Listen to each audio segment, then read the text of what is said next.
आमंत्रित करना चाहता हूँ वरिष्ठ पत्रकार, ऐसे महान हिंदुत्ववादी और हिंदू शास्त्र के महान अध्ययनकारी सावरकर का जन्म दिवस और दिव्य रश्मि का 12वां स्थापना दिवस मना रहे हैं। एक कम गौरव की बात नहीं।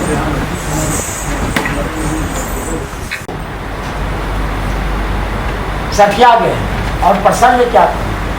प्रसंग था कि महात्मा गांधी जो है वो ब्रह्मचर्य का कुछ समय प्रयोग कर रहे 3-4 महिलाओं के साथ नंगे सोते थे। अब तो किताब ही आ गई, लेकिन प्रत्येक दिन की का अनुभूति वो लिखते थे हर जगह। तो जवाहरलाल ने लिखा उसको परिप्रेक्ष्य में कि राष्ट्रीय आंदोलन बर्बाद हो जाएगा, खत्म हो जाएगा आपके इस आचरण से, और प्रत्येक दिन आप अपनी इस पत्रिका में छाप रहे हैं, ये ठीक नहीं है। आप ऐसा लगता है मुझे कि आप सठिया गए हैं। महात्मा गांधी ने उस पत्र को छापा, हेडिंग दे करके कि महात्मा गांधी सठिया गए, जवाहरलाल ने यह भी छापा। और फिर उस पर जो उनका मंतव्य था वह भी चिट्ठी लिखे जवाहरलाल को, उसको भी छापा। आज तो कहीं दिखता नहीं है। आज तो अगर आपको हम कंफ्यूज लिखने कि आप तो मोस्ट कंफ्यूज मैन है, तो मालूम होगा कि कल पत्रिका आना बंद, आज हमारी छुट्टी। तो लोकतंत्र है, लोकतांत्रिक देश में है, और लोकतंत्र केवल शासन पद्धति को हम नहीं मानते, यह जीवन जीने की एक पद्धति। ये जीवन जीने का एक रास्ता है, सबसे बढ़िया रास्ता है, जिसमें आलोचना कीजिए भी, आलोचना सुनिए भी, और इसको सुधारिए भी। हम इंग्लैंड गए थे पिछले साल, वहाँ के पार्लियामेंट के अगले दरवाजे पर एक वाक्य लिखा, वोल्टेयर, और इंग्लैंड पूरा वो देश उसका ही अनुपालन करता है। आप कल्पना कीजिए जिस देश का कोई लिखित संविधान नहीं है, और वह देश कितने ढंग से आज तक चल रहा है। कोई लिखित संविधान किसी ने जाना है कि इंग्लैंड का है? नहीं भाई, और चल रहा है। क्यों चल रहा है? किस लिए चल रहा है? क्योंकि उसके लोगों ने सोचा और उसको उतारा अपने आप में। वहाँ के नामी फिलोसफर थे यूरोप के, वोल्टेयर, नाम सुना होगा आपने। हिंदी अनुवाद में आपको कह देता हूँ, उस बात पर दिक्कत होगी बहुत सारे मित्रों को। लिखा हुआ है कि मैं आपके विचारों से गहरी असहमति रखता हूँ, मैं आपके विचारों से गहरी असहमति रखता हूँ, फिर भी आपके विचार अभिव्यक्ति की स्वतंत्रता की रक्षा अपने प्राणों की बलि देकर भी करूंगा, वोल्टेयर। मैं आपके विचारों से गहरी असहमति रखता हूँ, फिर भी आपके विचार की अभिव्यक्ति की स्वतंत्रता की रक्षा अपने प्राणों की बलि देकर भी करूंगा, वोल्टेयर। यह आदर्श बात है। हमारे संस्थानों पर टंगा हुआ सत्य में विजय, और कसम खा लिया हम सत्य बोलेंगे ही नहीं, आचरण में सत्य लाएंगे ही नहीं, जो बोलेंगे सो झूठ ही बोलेंगे। थोड़ा विषयांतर में हो गया, बहुत ज्यादा हुआ, इसके लिए मैं आपसे माफी चाहूंगा। और दिव्य रश्मि के प्रति मेरा लगाव है, इसमें बहुत अच्छे इंटरव्यू और बहुत लोगों का संबंधित आलेख भी आता रहता है, और जब कभी मेरे हाथ में आता है तो मैं इसको पूरी तरह से पढ़ता हूँ। और मैं समझता हूँ कि एक बड़ा काम ये हो रहा है कि जिन चीज़ों को हमारे समाज में जो लुप्त हो गई है, उन चीज़ों को फिर से जागृत करने का काम यह पत्रिका करती है। हम खोज में थे उपनयन संस्कार के बारे में, कि आखिर उपनयन संस्कार क्यों होगा, इसका क्या तात्पर्य है? हमको कहने में कोई संकोच नहीं, वह चीज़ मुझे दिव्य रश्मि में ही प्रकाशित और पढ़ने को मिला। बहुत जयप्रकाश नारायण के आंदोलन में हम लोग थे। जयप्रकाश नारायण कहते थे जनेऊ थे लोग, ये जात से संबंधित है। दिमाग में पहले तो यही था, जात से संबंधित है। जनेऊ को तो हम लोग ऊंची जात कुल में पैदा लिए हैं, कहीं इसी के लिए तो नहीं एक अलग से काम किया गया। लेकिन जब पढ़ा तो जाना, इसको समझा। अब 16 संस्कार हमारे हैं, हम हिंदुओं के 16 संस्कार में कितने संस्कार लोगों को आते? यहाँ भी अगर हम हाथ उठाने लगे तो बहुत सारे लोग शर्मिंदा महसूस। बता दीजिए 16 संस्कार समझिए। गर्भाधान से शुरू करें, वहीं से तो शुरू करें, समझे ना? वो तो वहीं से शुरू हो जाता है, लेकिन कोई नहीं। अब एक नया फैशन इधर चला है कि अन्नप्राशन का शुरू हुआ। अन्नप्राशन का कुछ कुछ फोटो फेसबुक पर देखने को मिल जाता है, और उसके बाद मिलता है तो कुछ जनेऊ का विधान, और नहीं तो फिर शादी का विधान, और नहीं तो अंतिम विधान, माने 4-5 हमारे कर्मकांडों में। लेकिन पहले तो वहीं से होता था, वहीं से शुरू करते थे, वहीं से शुरू हो जाता था संस्कार देने का काम। तो एक आज के समय में, प्रदूषण के समय में, और केवल प्रदूषण वातावरण में नहीं है, हम लोगों के संस्कारों में, संस्कृति में भी प्रदूषण का घुसपैठ हुआ है। तो उस प्रदूषण से लड़ते हुए एक स्वच्छ विचार और अपनी संस्कृति की रक्षा करने का उपक्रम दिव्य रश्मि कर रही है। इसके लिए बहुत बहुत साधुवाद, धन्यवाद है संपादक जी को भी और सभी लोगों को जो इससे जुड़े हैं। धन्यवाद। मार्गदर्शक और संस्था के प्रारंभिक काल से जुड़े श्री मार्कंडेय शारदे जी का बाजे बाजनी तेज यज्ञम वर्त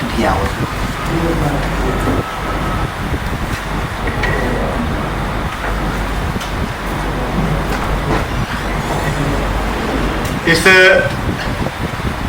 दिव्य सभा में दिव्यजनों की समुपस्थिति को सादर प्रणाम करते हुए समादरणीय अध्यक्ष जी, मुख्य अतिथि और समुपस्थित समक्ष मातृशक्तियाँ, भ्रातृशक्तियाँ, देव देवी,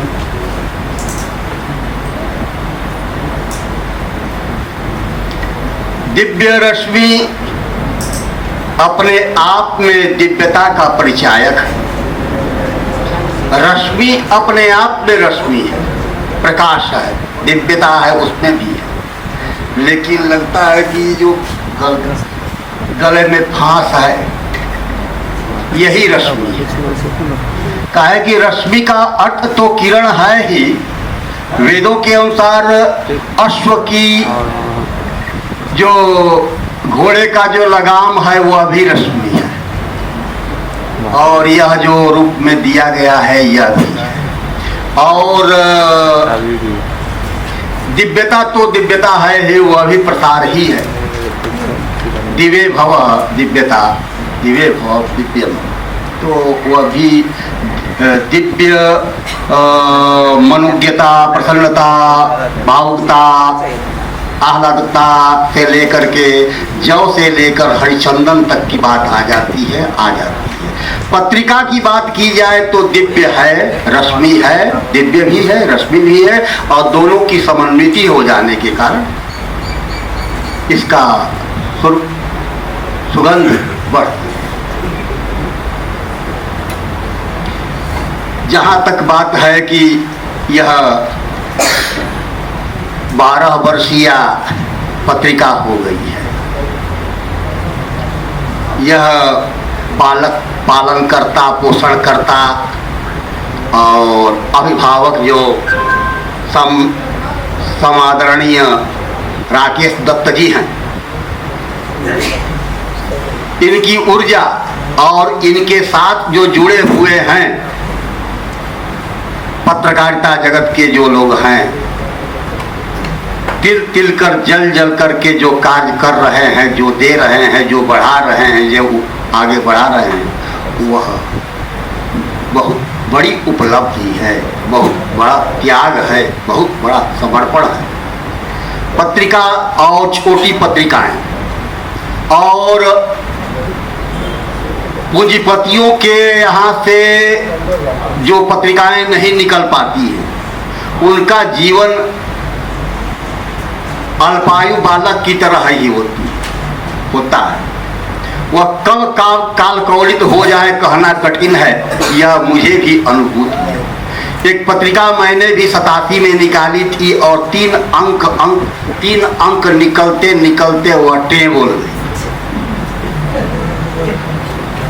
और यह अभिभावक की कमी हो जाती है। अगर निर्धन अभिभावक होता है तो वह बच्चों का पालन पोषण नहीं कर पाता है, दवा दारू नहीं कर पाता है, और इसलिए बच्चे जो है अस्पताल तक भी नहीं पहुंच पाते हैं। और यह 12 वर्षीय बच्ची जो है, रश्मि जो है, दिव्य रश्मि जो है पहुंची है, यह अवश्य ही जिन्होंने इसको आगे बढ़ाया है, ले चला है, ले चलने की कोशिश की है और सतत त्याग किया है, ऐसे ही नहीं पत्रिका चल रही है। आज तो 5 रुपया पॉकेट से निकलता है तो कहते हैं कि 5 रुपया क्यों खर्च करें। और यह व्यक्ति जो है लगातार जो है अपना काम धंधा जो करते होंगे, उसके अतिरिक्त जो काम करते हैं वह है पत्रिका का। इस पत्रिका से इनको कुछ मिलने जाने को तो है नहीं, कुछ नहीं मिलता है। लेकिन जिसका जन्म हो गया है, जिसको मैंने आगे बढ़ाया है, जिसको मैंने पाला है, उसको कहा गया है कि जहर के पेड़ को भी लगा करके काटना पाप है। तो पौधा जब रश्मि, दिव्य रश्मि जब पैदा हो गई तो अवश्य ही इसको ये सारी ऊर्जा लगाकर चलते रहेंगे, इस पे कोई संशय की बात नहीं है। अब रही बात कि इसका संस्कार और हो, भाषाई संस्कार जितना हो उतना ही इसका जो स्वरूप जो है और वो निखरेगा, है ना। क्योंकि अभी तक तो 12 वर्ष है तो 12 वर्ष चल जाएगा, लेकिन 13वें वर्ष में अगर पत्रिका प्रवेश कर रही है तो किशोरावस्था, 12 वर्ष के बाद किशोरावस्था जो है प्रारंभ होगी। तो अब किशोरावस्था में सब कुछ जो है बच्चा जो है समझने बुझने लगता है, तो उसको भाषा भी समझ में आ जानी चाहिए। इसलिए मैं आग्रह जरूर करूँगा, है ना, कि उस पर भी थोड़ा सा ध्यान दिया जाएगा और उस पर यह पत्रिका अपने आप में, चूंकि धर्म संस्कृति पर काम करना और पत्रिका के माध्यम से काम करना कठिन काम है। हम लोग पुस्तकों के माध्यम से काम कर रहे हैं, तो वह पुस्तक तो लिख दी गई, पुस्तक रख दी गई, वो अलग बात है। लेकिन आपको समाज के घर घर तक पहुंचाना है, इसलिए उसको उस रूप में लेकर चलना होगा कि आप कैसे उसको और आकर्षक और जनोपयोगी बनाएं, उसको ध्यान देना होगा। और चूंकि पत्रकारिता क्या होती है, पत्रकारिता यह है कि तीसरा क्लास से लेकर के PhD तक के लोग को आपको ध्यान में रखना होता है। वो तीसरा क्लास का आदमी भी पढ़ करके समझ ले आपकी बात को, और PhD डिलीट करने वाले लोग भी समझ जाते हैं। तो यह पत्रकारिता होती है मेरी समझ में, जो मैं लेखन में रहा हूँ, जानता हूँ। तो आपकी यह पत्रिका दिव्य रश्मि जो है वह आगे हमेशा बढ़े, और बहुत बड़ा आपका काम है आप जो कर रहे हैं। और सेवा भाव से आपके साथ जितने लोग जुड़े हुए हैं, संपादक, उप संपादक आदि के माध्यम से सब लोग जो हैं समर्पण के साथ जुड़े हुए हैं, उनको भी मैं साधुवाद देता हूँ, आपको भी साधुवाद देता हूँ। और इन्हीं वचनों के सब के साथ अपनी वाणी को विराम करते हैं। सबको हमारे सभी बुजुर्ग विद्वान, मैं बहुत ही असहज महसूस कर रहा था यहाँ बैठकर। मैं लिखने का काम करता हूँ, बोलने का काम नहीं करता। मैंने पत्रिका अभी भी देखी और सच में एक सांस्कृतिक आंदोलन है। आपको याद नहीं होगा, बहुत पहले मैंने कई साल पहले एक वार्ता किया था। मैं आचार्य किशोर कुणाल जी के साथ महावीर मंदिर में बैठा हुआ था। पटना हाई कोर्ट में एक मुकदमा आया हुआ था। महावीर मंदिर के अस्तित्व के बारे में, कब बना ये, तो कुणाल जी ने मुझे बताया कि दिव्य रश्मि पत्रिका निकलती है, उसमें महावीर मंदिर के बारे में छपा है कि 300-350 साल पुराना है, ऑथेंटिसिटी डॉक्यूमेंट्स भी था। मैंने वहीं से आपको फ़ोन किया था, आपने बताया कि मैं अभी दिल्ली में हूँ, बाद में जब आऊँगा तो दिल्ली में, तो इसीलिए पत्रिका के जो गुण है, क्वालिटी है, उसको स्थापित करने के बारे में कुणाल जी जैसे आदमी ने भी जब बताया तो मैं काफ़ी इम्प्रेस हुआ। और ज़्यादा नहीं बोलूँगा, उसके और लोग भी बोलने वाले हैं, बहुत देरी से लोग बैठे हुए हैं। मैं इतना कहूँगा कि आपकी पत्रिका सच में एक सांस्कृतिक आंदोलन है, एक पत्रिका नहीं। उपस्थित सभी बंधुओं को कमलेश पुंजार का सादर अभिनंदन। आज बड़े सौभाग्य की बात है कि सावरकर जी को हम याद करने के लिए एकत्रित हुए और सावरकर जी ने ही जिस स्थिति विलोक में हो, मुझे ऐसा लगता है कि उन्हीं की प्रेरणा दिव्य रश्मि को और प्रखरित होने में सहयोग दी। और निमित्त मात्र भव सभ्य साचना, कोई निमित्त होता है, कार्य कोई और करता है, कोई निमित्त होता है, और राकेश जी उसके निमित्त बने। और इस निमित्तता का उदाहरण क्या देना है, सामने है 144वां अंक। आए दिन पत्र पत्रिकाएं पैदा होती हैं और 90% पत्रिकाओं का गर्भपात हो जाता है प्रवेशांक के बाद ही। लेकिन ऐसे और खास करके पत्रकारिता के ऐसे दौर में जहां लोकतंत्र का सबसे महत्वपूर्ण माना जाने वाला, संपूर्ण महत्वपूर्ण हो समझा जाने वाला लोकतंत्र का सबसे जो पाया है पत्रकारिता, आज सबसे दयनीय और घृणित स्थिति है उसकी। अभी कुछ बातचीत के प्रसंग में कभी वो बातें आई थी राजनेता, जैसे मैंने बात के प्रतिकार स्वरूप मैं ये बात नहीं कर रहा हूँ। और जैसा कि श्रीमान जी ने नेताओं पर राकेश जी की बातों को क्रॉस करते हुए जो चुटकियाँ ली और रोचक बातें कही, तो मैं भी अपने, अब लेखनी है, लेखक की लेखनी है, लेखनी तो घोड़े की तरह दौड़ते हुए मेरे कंट्रोल में थोड़ी होती है जब हम लिखने बैठते हैं। तो हालांकि नीति तो कहती है कि भाई नियंत्रण रखो, कलम पर नियंत्रण रखो, इस जीप पर भी नियंत्रण रखो, लेकिन दुर्भाग्य से मेरा दोनों नियंत्रण में नहीं।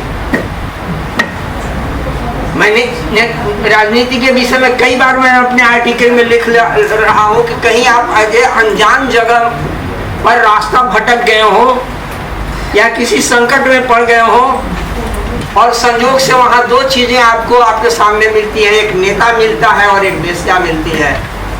तो रात बिताने के लिए तुम वेश्या के यहाँ चले जाओ, वो तुम्हें शारीरिक सुकून देगी, लेकिन नेता के यहाँ नाम बच जाओ। अब मेरी ये भावना है, ये मैं नहीं कह रहा हूँ कि सभी ने ये स्थिति। अभी राजनीति पर जो बात आई, वस्तुतः ऐसा क्यों? परसेंटेज की जो बातें अभी जो हो रही थी कि हाँ सच्चाई है ये, ऐसा क्यों? क्या राजनीति शब्द जो है, क्या इसके लिए ये शब्द और इस शब्द की गरिमा दोषी है? नहीं। इस राजनीति के क्षेत्र में जो बैठे बैठे लोग, बैठे और बैठे मैं दोनों शब्द कह रहा हूं, बैठे बैठे लोग, गाड़ी अच्छी होने से ही केवल काम नहीं चल जाता है, ड्राइवर को भी अच्छा होना जरूरी है। और ठीक इसके विपरीत, केवल ड्राइवर के अच्छा होने से भी काम नहीं चल सकता है, गाड़ी भी अच्छी तदनुरूप होनी चाहिए। और ये तालमेल नहीं।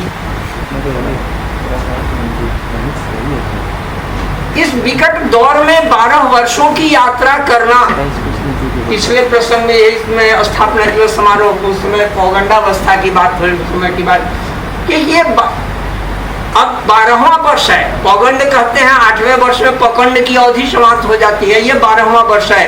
अब ये भी एक बॉर्डर लाइन है और बहुत ही महत्वपूर्ण बॉर्डर लाइन है। और हमारी सनातन संस्कृति में 12 संख्या का बहुत महत्व है। आदित्य भी 12 है, रुद्र 11 है, वो 12 नहीं है, वो 11 है। आदित्य और रश्मि की बात, तो रश्मि तो आदित्य की ही है ना, रश्मि के स्रोत तो वही है ना। तो इस 12 संख्या, ये हम पत्रकारों माने, अब हम भी, हमारे लेख भी छप रहे हैं इसमें, तो परोक्ष रूप से तो पत्रकार हम हूँ। पत्रकारिता धर्म का निर्वहन बहुत ही कठिन है। क्यों इतनी घृणित स्थिति हो गई है पत्रकारिता की? और इस घृणित स्थिति में, इस दयनीय स्थिति में, वहां जहां बिना चाटुकारिता क्या पत्रकारिता हो ही नहीं सकती है। मुझे नाम स्मरण नहीं है, नेशनल लेवल के एक बहुत बड़े पत्रकार को 2 बजे रात में छत 5 मंजिल से उठा करके नीचे फेंक दी जाती है, और अगले दिन अखबारों में और चैनलों पर समाचार आता है कि सीढ़ी तो हार्ट पेशेंट थे। क्या मतलब है? ये दंड उस पत्रकार को क्यों दिया गया? इसलिए कि वह एक कर्मठ और ईमानदार पत्रकार है। तो बहुत जटिल काम। दूसरी बात है कि यह पत्रिका, राकेश जी का ये जो उद्देश्य है पत्रिका को चलाने का क्रम है, ये ठीक है, ये सुझाव भी मान्य है कि इन चीजों का भी प्रवेश होना चाहिए, मान्य है। लेकिन मैं तो कहूंगा कि ग्राह्य नहीं है राकेश।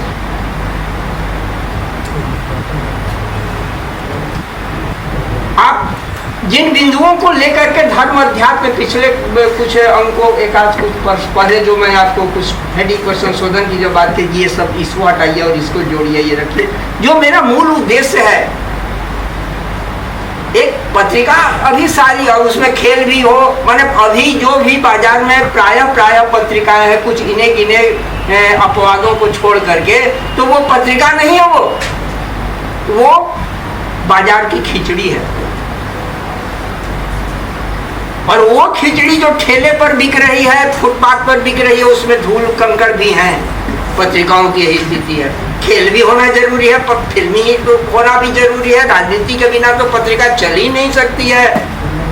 अब जैसे एक पत्रिका कल्याण है जो सिर्फ और सिर्फ धर्म को लेकर के चल रही है, तो उसी तरह से दिव्य रश्मि ने जो अपना संकल्प एक बना रखा है, संकल्प में संशोधन तो अच्छी बात नहीं है। संकल्प बनाते, संकल्प लेते समय, प्रतिज्ञा करते समय ही 10 बार अपने को ठोक पीट करके निर्णय लेना चाहिए कि क्या मेरी ये प्रतिज्ञा सही है, क्या मेरा ये संकल्प सही है।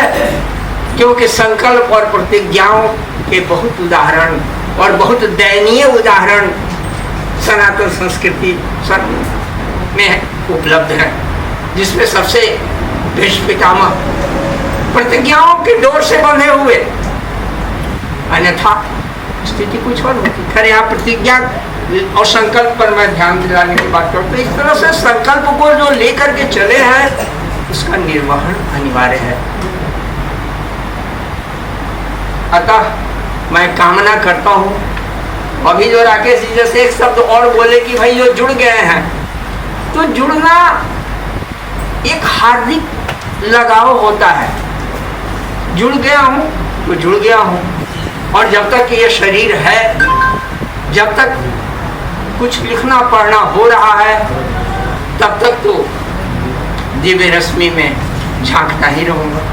पिछले दिनों में एक संग्रह हमारा प्रकाशित हुआ। हमने कहा कि संग्रह तो भाई 500 रुपए की किताब है, कौन कितने लोग खरीदेंगे।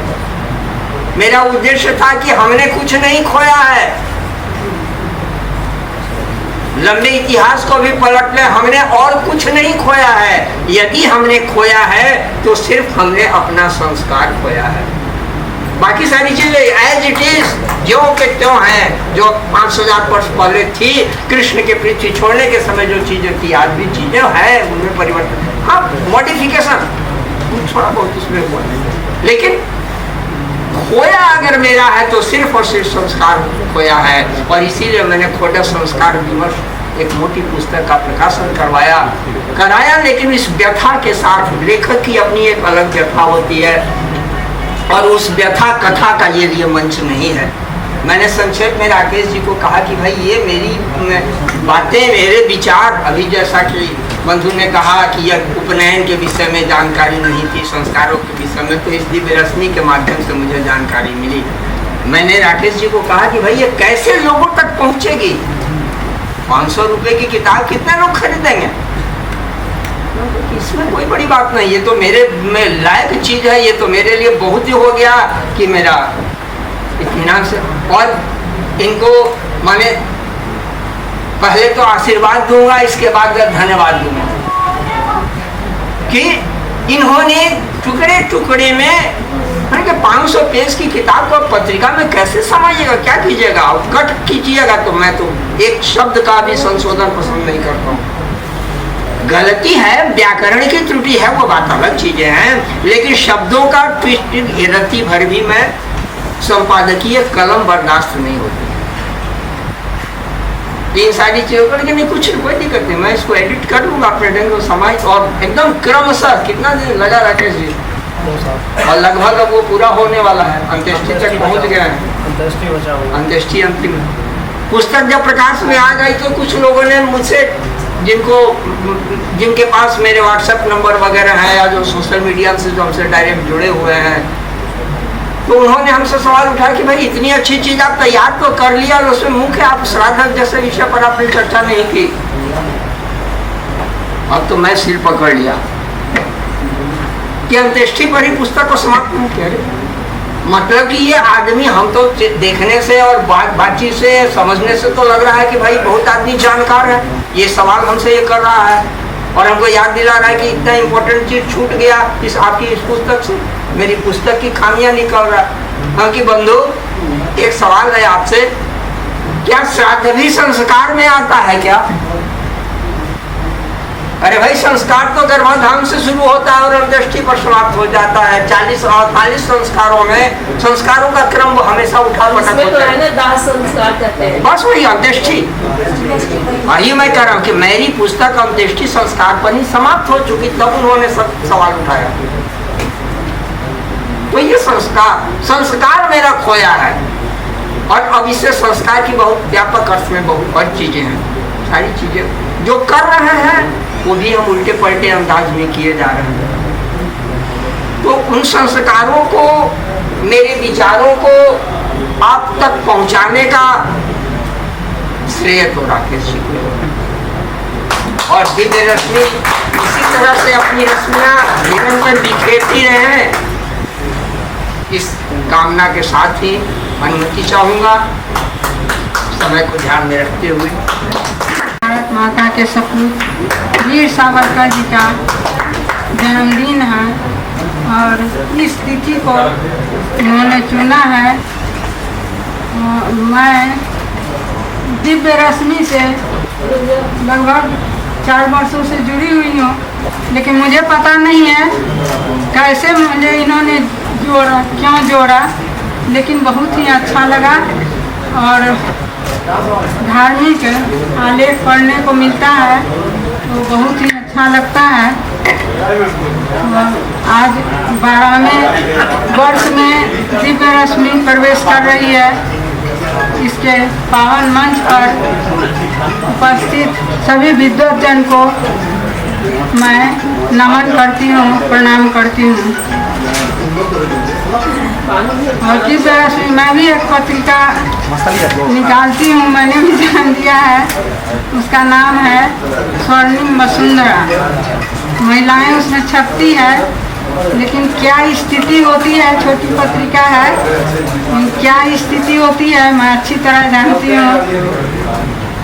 चाहे आलेख के हो या आर्थिक संकट हो, हर तरह से आदमी को परिस्थिति को झेलना पड़ता है, लेकिन फिर भी मैं दिव्य रश्मि को अपने हृदय तल से यहाँ 12 वर्ष पूरा करने के लिए बधाई देती हूँ और ढेरों शुभकामनाएँ देती हूँ। उत्तरोत्तर वृद्धि करती रहे। सभी उसके जो भी सहयोगी हैं ये लोग सहयोग करते रहें। आज इनका जन्मदिन है। इन्होंने मुझे कई बार बुलाया, पिछले साल भी बुलाया था, किसी कारणवश मैं नहीं आ सकी। फिर अभी महिला दिवस मनाया है, उसमें भी मैं नहीं आ सकी। इस बार मैंने सोचा कि नहीं जाना चाहिए, इतना नहीं, मैं आने की स्थिति में नहीं थी, लेकिन फिर भी साहित्य से प्रेम है और ये पत्रिका भी इस तरह है कि आकर्षित करती है, तो कहे कि नहीं जाना चाहिए। और इसका श्रेय मैं दे रही हूँ जहानाबाद के आदरणीय सत्येंद्र कुमार पाठक जी को। उन्होंने ज़्यादा प्रेशर दिया कि नहीं आइए, किसी तरह आइए, आपके पास गाड़ी है, साधन है, हम लोग सब कोई है वहाँ।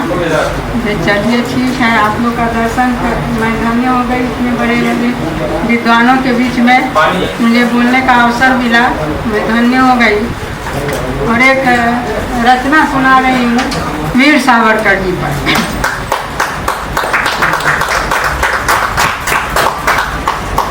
महाराष्ट्र के पुण्य धरा पर नासिक जिले में भांगुर गांव। महाराष्ट्र के पुण्य धरा पर नासिक जिले में भांगुर गांव। ब्राह्मण कुल में जन्म ली वीर सावरकर उनका नाम, वीर सावरकर उनका नाम। ब्राह्मण कुल में जन्म लिए वीर सावरकर उनका नाम, वीर सावरकर उनका नाम। माता राधाबाई का स्नेह, पिता दामोदर का आंगन। माता राधाबाई का आंचल, पिता दामोदर का आंगन। किलकारी से गुंजी हर्षित, किलकारी से गुंजी हर्षित। जब सावरकर जन्म लिए, जब सावरकर जन्म लिए। आगे देखिए। बचपन राष्ट्रभक्ति से मैं डूबा, ओजस्वी वाणी थी उनकी। बचपन राष्ट्रभक्ति में डूबा, ओजस्वी वाणी थी उनकी। अंग्रेजी सत्ता को उखाड़ना वीर सावरकर का संकल्प। अंग्रेजी सत्ता को उखाड़ना वीर सावरकर का संकल्प, वीर सावरकर का संकल्प। प्रखर राष्ट्रवादी के तेज को, प्रखर राष्ट्रवादी के तेज को अंग्रेजी शासन सह न सका। प्रखर राष्ट्रवादी के तेज को अंग्रेजी शासन सह न सका। अंडमान का काला पानी हुआ सावरकर जी के नाम।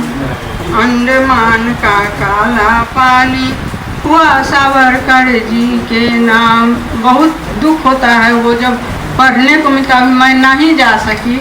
मुझे एक बात और बता देती हूँ कि मुझे गिरमिटिया मजदूर के लिए बहुत शौक था, मैं वहाँ से घूम आई, लेकिन यहाँ भी मैं जाऊँगी जरूर सावरकर जी के। बहुत दर्द होता है जो पढ़ने को मिलता है। अमानवीय उत्पीड़न रहा कारावास में घोर प्रताड़ना। अमानवीय उत्पीड़न रहा कारावास में घोर प्रताड़ना। तोड़ न सका दृढ़ इच्छा शक्ति को, तोड़ न सका दृढ़ इच्छा शक्ति को। वीर सावरकर अडिग रहे, वीर सावरकर अडिग रहे। अंतिम है। सनातन धर्म की रक्षा हेतु आजीवन संघर्ष किया। सनातन धर्म की रक्षा के लिए आजीवन संघर्ष किया। सत सत वंदन है उनको, सत सत वंदन है इनको। वीर सावरकर जिनका नाम, वीर सावरकर जिनका नाम। धन्यवाद। पत्रिका के इस 12वें स्थापना दिवस पर मुझे यहाँ बुलाने के लिए मैं राकेश जी का बहुत बहुत धन्यवाद और आभार प्रकट करती हूँ। साथ ही मैं आभार प्रकट करती हूँ अपने आदरणीय सत्येंद्र पाठक जी का, जिन्होंने मुझे इस पत्रिका से जुड़ने का अवसर प्रदान किया। मैं बहुत दिनों से इस पत्रिका के साथ नहीं जुड़ी हूँ, कम ही दिनों में जुड़ी हूँ, लेकिन इस पत्रिका की कुछ बातें हैं जो मुझे बहुत ही आकर्षित करती हैं। मैं बहुत बिंदुवार अपने बातों को रखना चाहूँगी। पहला बात है ये पत्रिका का नाम दिव्य रश्मि। दूसरी बात है कि इस पत्रिका का शुभारंभ होने का दिन। और तीसरी बात है इस पत्रिका का हमारे संस्कारों, हमारे संस्कृति से जुड़ाव। अब नाम जैसे इसमें दो शब्द है, दिव्य और रश्मि। दिव्य का मतलब होता है भव्यता और रश्मि का अर्थ होता है प्रकाश। और जो प्रकाश में भव्यता होगी वो प्रकाश निश्चित ही हमारे अंदर तक, अंतःकरण तक पहुंचेगा। तो पहली बात तो ये हो गई। दूसरी बात है इसका शुभारंभ होने का दिन।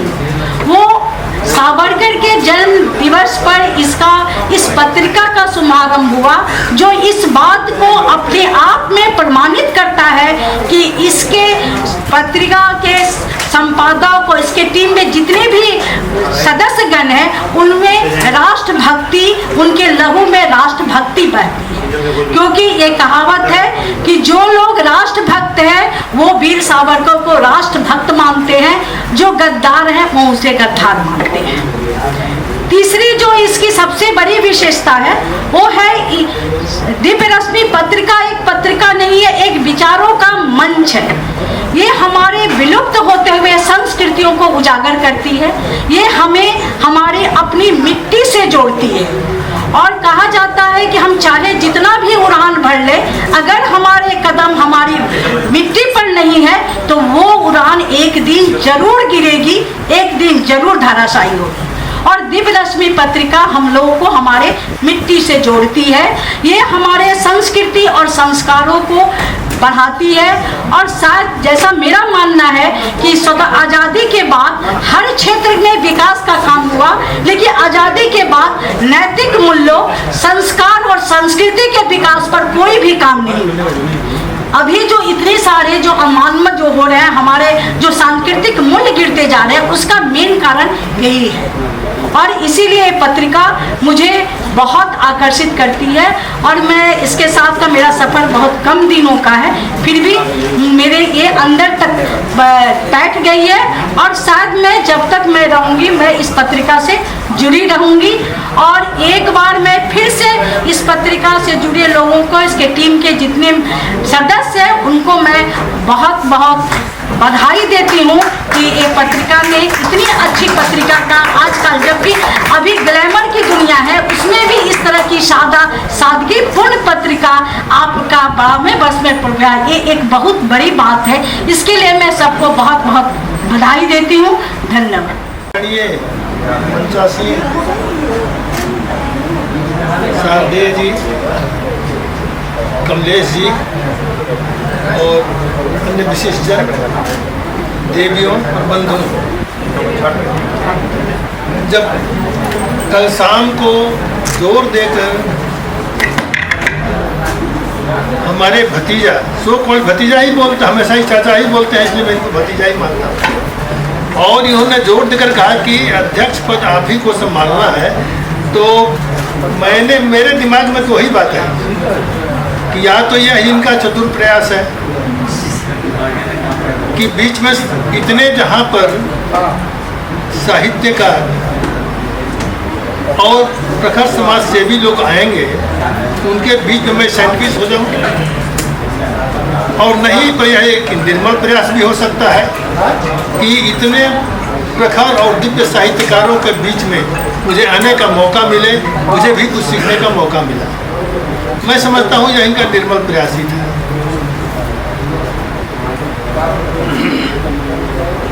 आज का दिन बहुत ही पावन दिन है, जहाँ पर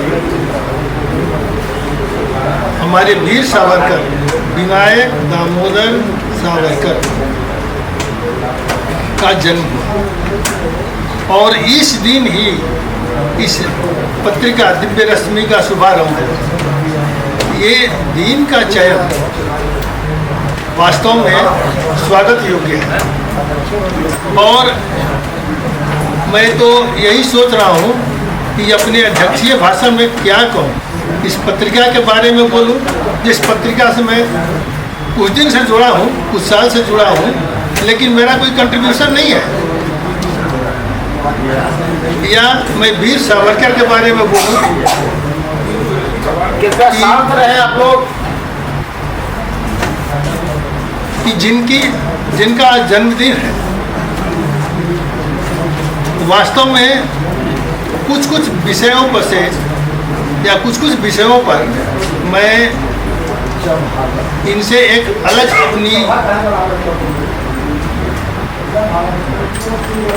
अपना विचार रखता हूँ। जैसे उदाहरण के लिए मैं लिख दे रहा हूँ। देखिए, पत्रिका तो वास्तव में बहुत ही अच्छी है, जो हमारे संस्कृति को, संस्कार को, सनातन धर्म को जो हम धीरे धीरे भूलते जा रहे हैं, उसके बारे में हमें विस्तृत जानकारी दे रही है। लेकिन हम इसी समाज में रहते हैं और इस पत्रिका का उद्देश्य है सामाजिक जागृति पैदा करना, समाज में चेतना पैदा करना। तो जो समाज आज के दिन में राजनीति से इतना प्रभावित हो, तो फिर राजनीति के बारे में बिल्कुल चर्चा नहीं करना वास्तव में मेरी समझ से बिल्कुल ठीक नहीं है। पत्रिका का जो सिद्धांत है वो वही होना चाहिए, जो ध्येय है वही होना चाहिए जो ये लेकर चले हैं। मैं उससे अलग नहीं हूँ, क्योंकि जिस चीज़ को हम भूलते जा रहे हैं उसमें सामाजिक चेतना पैदा करना, उन विषयों पर अपने संस्कारों को जागृत करना, संस्कृति को जागृत करना, समाज में जागृति पैदा करना, उद्देश्य इस पत्रिका का यही है। यही उद्देश्य बराबर रहनी चाहिए। लेकिन जो समाज राजनीति से इतना प्रभावित है, उसमें राजनीति का कोई भी अंश बिल्कुल नहीं रहे, मैं इससे डिफर करता हूँ। आप सोचिए, महाभारत में अर्जुन जैसे योद्धा क्या महाभारत जीत जाते? कभी नहीं जीतते। अगर श्री कृष्ण नहीं रहते तो वो महाभारत कभी नहीं जीतते। महाभारत का नियम था कि कोई भी व्यक्ति जो निशस्त्र हो, शस्त्र नहीं लिए हुए हो, उस पर बाण नहीं चलाना है। गलतियां दोनों तरफ से हुई हैं। क्या अर्जुन ने उस सिद्धांत का पालन किया? ये विचारणीय है। भीष्म पितामह को कभी अर्जुन मार नहीं सकते थे, क्योंकि उनके पास बहुत से कारण है। उसमें ये भी था कि उनके पास इच्छा मृत्यु का वरदान था। लेकिन उस समय के सबसे श्रेष्ठ धनुर्धर भीष्म पितामह ही थे। अंत में श्री कृष्ण के बार बार आदेश देने पर या कहने पर शिखंडी को खड़ा करना पड़ा उन्हें, नहीं चाहते हुए भी। और जब भीष्म पितामह अपना धनुष रख दिए तो उन्हें बाण चलाना पड़ा। क्यों? क्योंकि समाज के लिए उन्होंने चलाया, अपने लिए नहीं। अपने तो बराबर वनवास जाने को हमेशा तैयार रहते थे, अपनी तकलीफ पीड़ा सब कुछ सहने के लिए तैयार रहते थे। लेकिन भगवान कृष्ण ने देखा कि समाज का क्या होगा। अगर दुर्योधन ही बराबर ये कंटिन्यू करेगा तो समाज का क्या होगा। तो समाज के लिए कभी कभी आपको भी अपने सिद्धांतों की बलि देनी पड़ती है, तभी आप सही रूप से एक समाज सुधारक और समाज में जागृति पैदा करने वाले व्यक्ति कहलाएंगे। द्रोणाचार्य उनके गुरु थे, उन्हीं के सिखाई हुई विद्या से ये इतने अच्छे धनुर्धर बने थे। क्या द्रोणाचार्य को जीत पाते? वहां भी झूठ बोलने का सहारा लेना पड़ा। लेकिन झूठ अपने लिए इन लोगों ने नहीं बोला, ठीक है, युद्ध जीतने के लिए किया। लेकिन उसके पीछे निहित उद्देश्य, जो भगवान श्री कृष्ण का जो निहित उद्देश्य था, वो समाज सुधार था, समाज में शांति स्थापित करना। तो अगर आपका उद्देश्य बड़ा हो और अगर साधन में कुछ कमियां भी रह जाए तो उसमें कोई दोष नहीं है। कर्ण को जीतने के लिए पहले उसका कवच कुंडल हटा लिया गया, कुंती को भेजकर ये वरदान लिया गया कि आप पांडवों को नहीं मारोगे। अर्जुन को छोड़कर उसने कहा कि मैं और किसी पांडव को नहीं मारूंगा, पांडुपुत्रों को नहीं मारूंगा। उसने किया भी, लेकिन उसे भी जीतने के लिए उसी छल कपट का सहारा लेना पड़ा। वो छल कपट मैं पुनः कह रहा हूँ कि समाज सुधार के लिए किया गया, न कि किसी अलग उद्देश्य के लिए किया गया। उसमें भगवान कृष्ण ने ये बिल्कुल सही किया। तो आपके समाज में जो विकृतियाँ फैली हुई हैं, उस विकृति को सुधारने के लिए कभी कभी आपको इस तरह कुछ काम करने पड़ते हैं। आज के दिन ये अक्सर चर्चा में आते हैं, आप सुनते होंगे, देखते होंगे, ये जितने भी बौद्धिक शहरी नक्सल लोग हैं, ये वीर सावरकर को गद्दार कहते हैं। क्या आप सोचते हैं कि इस तरह का अपमानजनक शब्द उस व्यक्ति के लिए प्रयोग हो, एक स्वतंत्र भारत में जो व्यक्ति जीवन पर्यंत स्वतंत्रता के लिए लड़ा हो, जीवन पर्यंत काल कोठरी में रहकर इतनी तकलीफ का सहन किया हो, कोल्हू के बैल की तरह जिसका उपयोग किया गया हो, और उस व्यक्ति को इस स्वतंत्र भारत में आज के दिन भी अगर कोई गद्दार कहता है, तो क्या इस विषय का प्रतिकार ये राजनीतिक है? बिल्कुल नहीं। अगर आप समाज में सुधार चाहते हैं, समाज में जागृति पैदा करना चाहते हैं, समाज को आंदोलित करना चाहते हैं, समाज को सही रास्ते पर लाना चाहते हैं, तो आपको इन बातों पर सोचना पड़ेगा। वो वीर सावरकर इतने तीक्ष्ण, देखिए उनका नाम देखिए, विनायक। भगवान गणेश से बुद्धिमान कोई व्यक्ति नहीं। दामोदर, भगवान कृष्ण से कोई बड़ा पॉलिटिशियन आज तक नहीं हुआ। वैसे सावरकर थे। और उनको किस बात के लिए गद्दार कहते हैं? उन्होंने माफी मांगा है अंग्रेजों से। वो क्या करते? अगर वो मर जाते तो क्या जितने काम वो किए जिंदा रहने पर, उतना काम क्या कर पाते भारत माता के लिए? वो जिंदा भी रहे माँ भारती के लिए। जब इंग्लैंड में वो मैजिस्ट्री पास किए, तो उनको सर्टिफिकेट देने की बात है। वहाँ के अधिकारी ने कहा कि आप राजा के प्रति, किंग के प्रति आप शपथ पूर्वक ये लीजिए कि मैं उनके प्रति हमेशा वफादार रहूँगा। लेकिन उन्होंने रिफ्यूज़ कर दिया, बोला कि अगर आप नहीं लेंगे इस तरह का शपथ तो आपको डिग्री का पेपर नहीं, कागज नहीं मिलेगा। लेकिन वो व्यक्ति कितना निडर, निर्भीक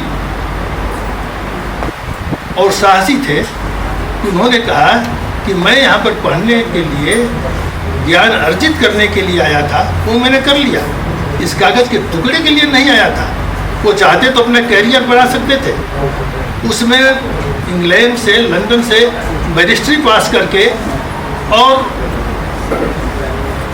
इस देश में काम करना या इंग्लैंड में काम करना, आप सोच सकते हैं वो कितना सुखमय जीवन होता है। लेकिन वो उसको भी लात मार दी। और वो व्यक्ति गद्दार हो सकता है जो व्यक्ति बिना अपने सुख सुविधा के बारे में सोचे हुए सब कुछ तिलांजलि देने पर तैयार हो, वो व्यक्ति एक स्वतंत्र भारत में गद्दार कहलाए। इससे और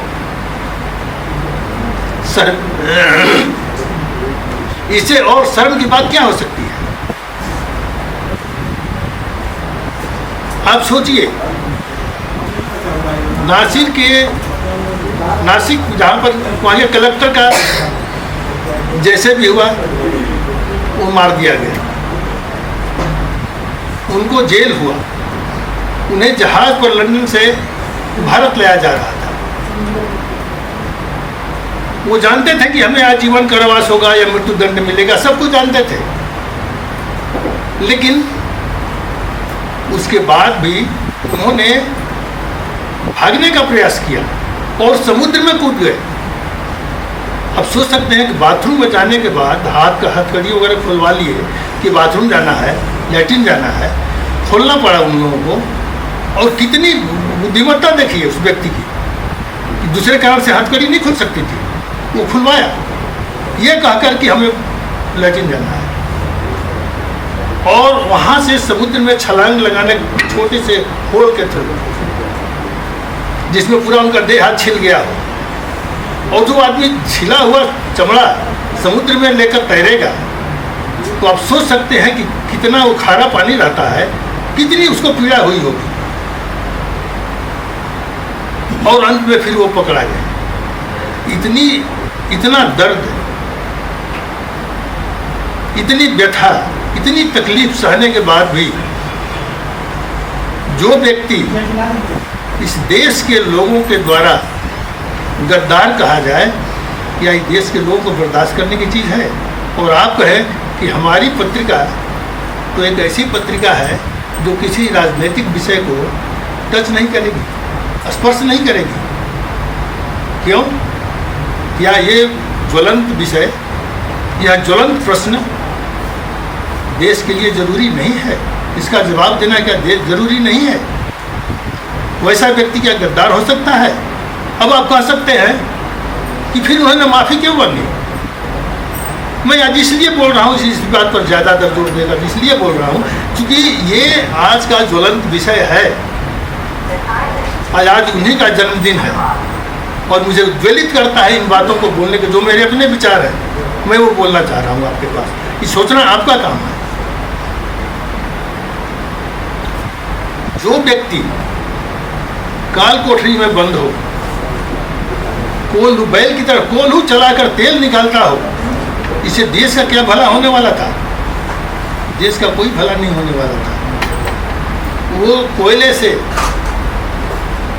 या कांटी से या कोई नुकीले पत्थर से अगर दीवार पर वो कविता और सब चीज़ लिख रहे होंगे या गद्य लिख रहे होंगे, उसे कौन पढ़ता था?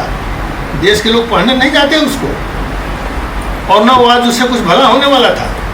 भला तब होता जब वो वहाँ से निकलते और अपने काम में वो आगे बढ़ते, देश के लिए कुछ करते।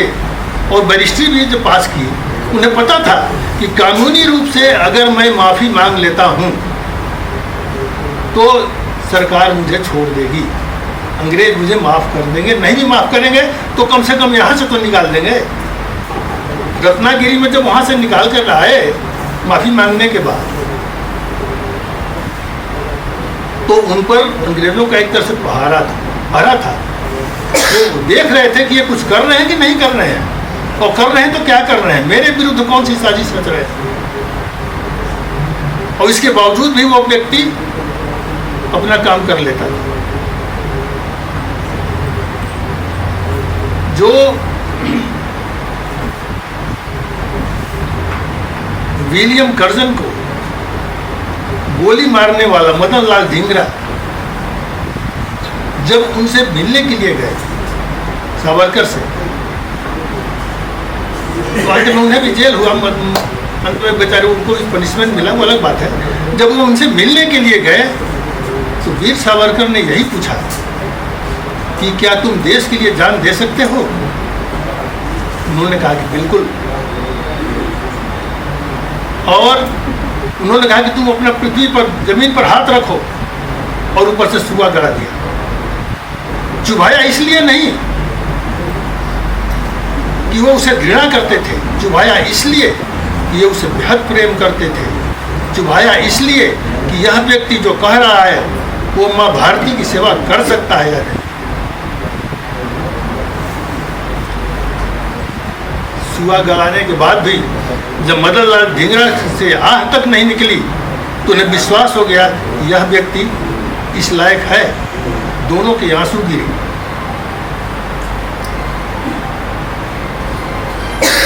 आप सोच सकते हैं कि वह जो पवित्र आंसू था जो माँ भारती के आंचल में गिरा होगा, माँ भारती धन्य हो गई। ऐसे सपूतों के आंसू थे। और आप उस व्यक्ति को गद्दार कहते हैं।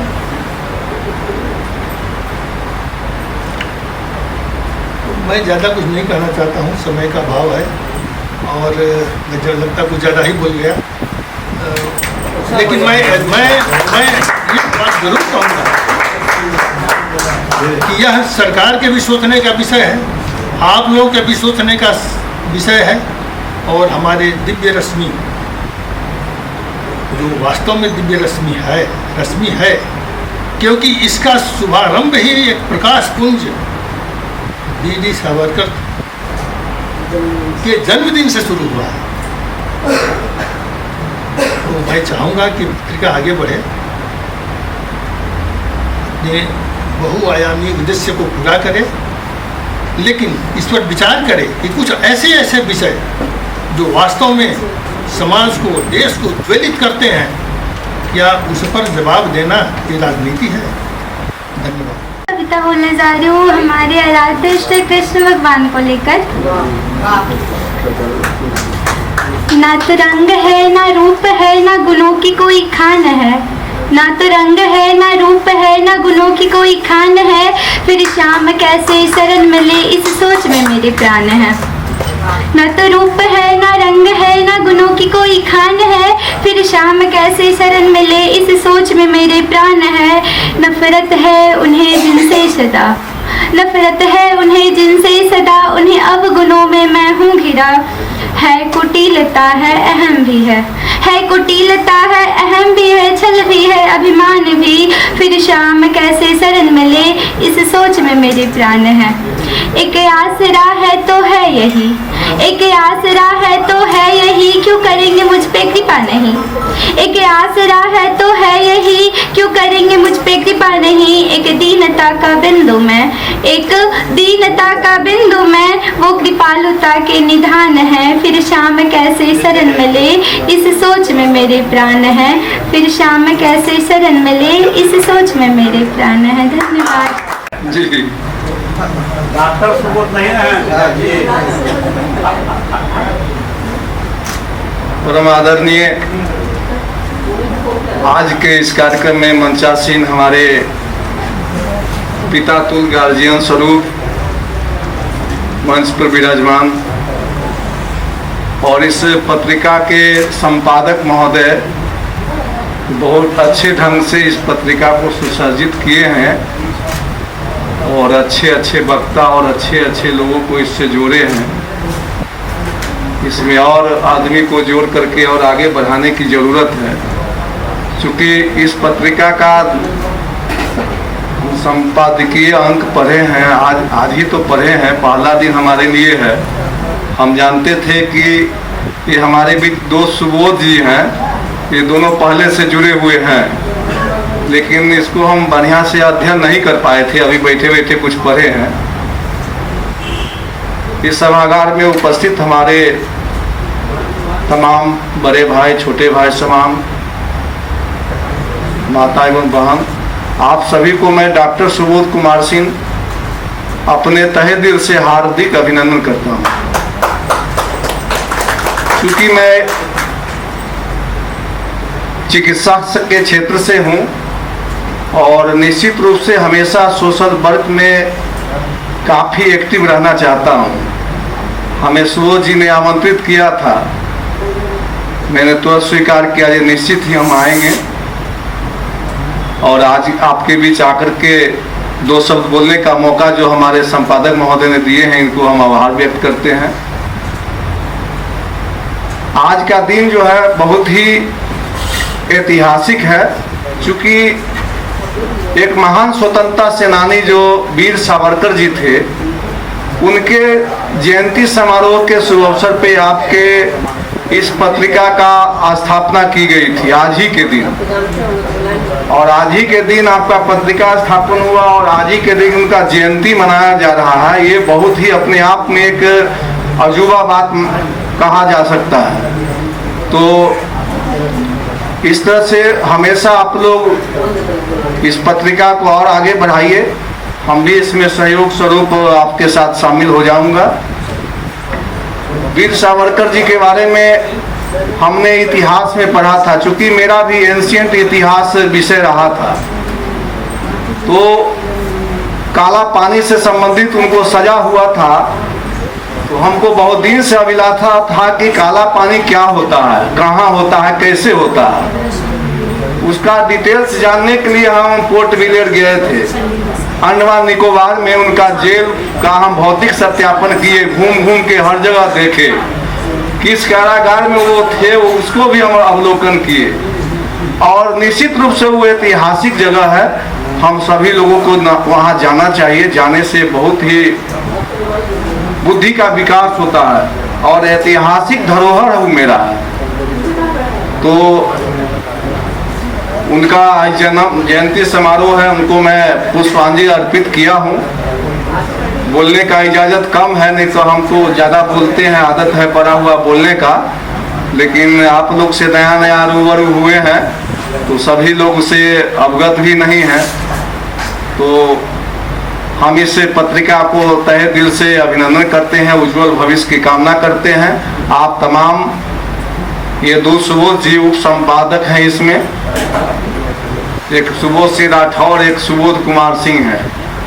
तो आइए, इधर मिश्रा जी हैं। तो इतिहास गवाह है कि अशोक सम्राट को भी चाणक्य का सहारा मिला और इतिहास रचा है।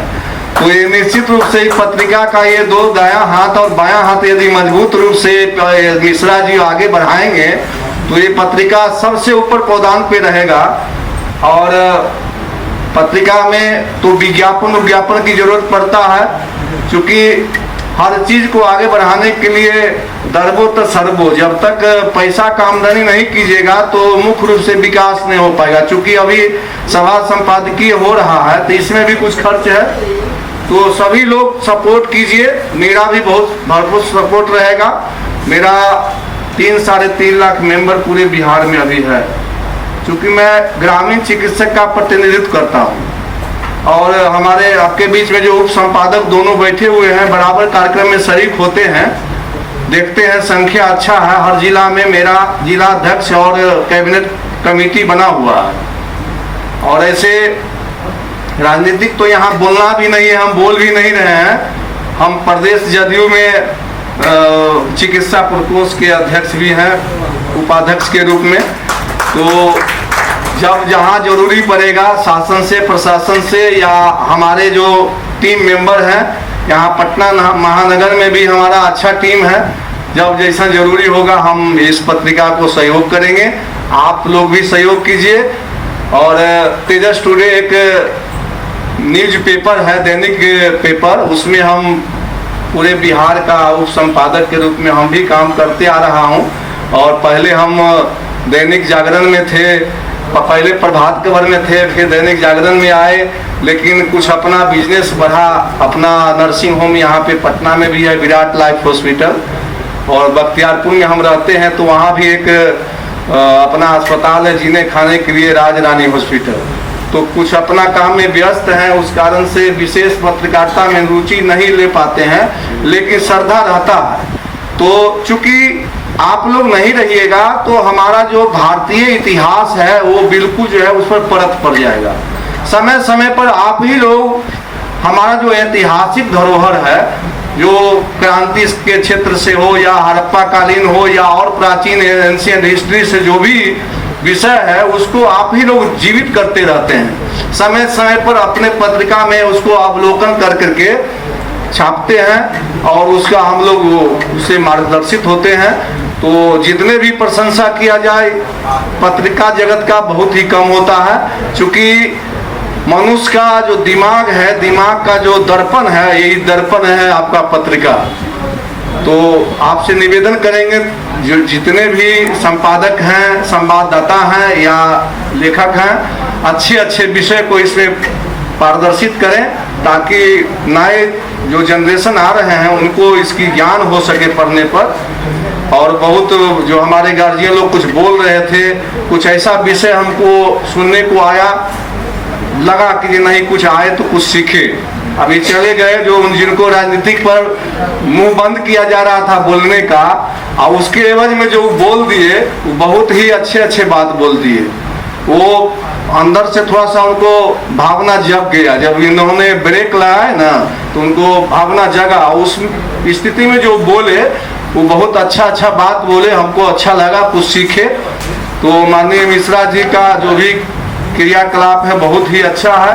हम चाहेंगे इसी तरह से आप आगे बढ़िए, हमारा हर तरह का आपको सपोर्ट रहेगा।